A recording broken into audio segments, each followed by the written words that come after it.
Hi అండి. ఈరోజైతే నేను అంగన్వాడీ పిండితో ఒక బెస్ట్ రెసిపీ చెప్తాను. అదేంటంటే బూరెలు. ఒక 2 కప్పుల వరకు గోధుమ పిండి వేసేసుకొని అందులోనే ఒక సగం కప్పు వరకు అంగన్వాడీ పిండినైతే వేసేసుకోవాలి. అందులోనే కొద్దిగా షుగర్ కూడా యాడ్ చేసుకోవాలి. అందులో షుగర్ ఉంటుంది కానీ ఇంకా కొంచెం తీపి కోసం వేసుకోవాలి. ఇలా ఒకసారి బాగా మిక్స్ చేసుకున్న తర్వాత నేనైతే ఇక్కడ ఒక స్పూన్ వరకు నెయ్యినైతే వేసుకుంటున్నాను. అది కూడా వేసేసుకొని ఒకసారి దాన్ని కూడా ఒకసారి బాగా మిక్స్ అయ్యేలా కలుపుకోవాలి. ఇలా అంతా ఒకసారి కలుపుకున్న తర్వాత కొద్దిగా వాటర్ని యాడ్ చేసుకోవాలి. ఇలా కొద్దిగా వాటర్ని యాడ్ చేసుకుంటూ కలిపేసుకోవాలి. ఒకటేసారి మొత్తంగా వాటర్ని వేయకుండా కొద్దిగా యాడ్ చేసుకోవాలి. ఇలా మళ్ళీ కొన్ని వేసుకొని ఇలా మంచిగా ఒక ముద్దలాగా చేసేసుకోవాలి.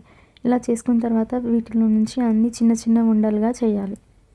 ఇలా అన్నిటిని చిన్న ఉండలుగా చేసుకున్న తర్వాత ఫ్లోర్ పైన కొద్దిగా పిండి జల్లుకొని ఒక ముద్దను తీసేసుకొని ఇలా బాగా చపాతీ కర్రతో ఇలా చిన్న సైజ్ పూరి లాంటి సైజులో చేసుకోవాలన్నమాట.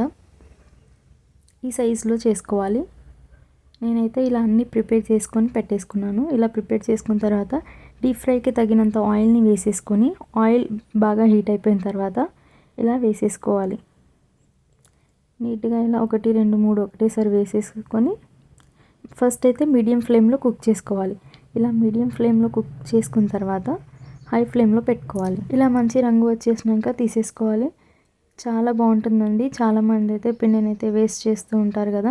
చూడండి టేస్ట్ చాలా బాగుంటుంది. ఇంత క్రంచీగా మనకు బిస్కెట్స్ ఈవినింగ్ టైం స్నాక్స్ కింద చాలా బాగుంటాయి. ట్రై చేయండి.